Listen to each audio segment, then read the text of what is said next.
Is your X account suspended, but you want to avoid the long, tedious appeal process?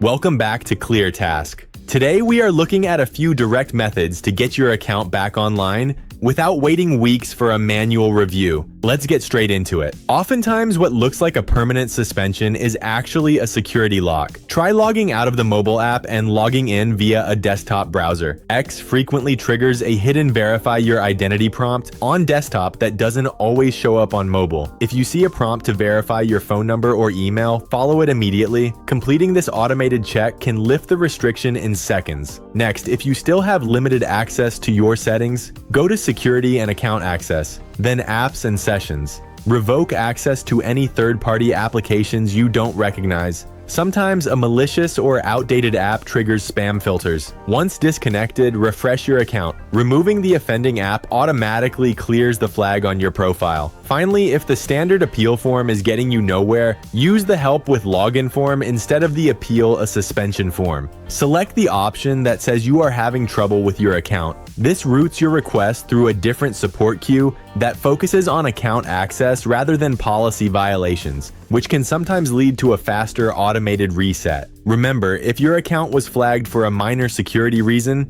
these methods will bypass the manual appeal queue. For more direct tutorials, make sure to subscribe to ClearTask. See you in the next one.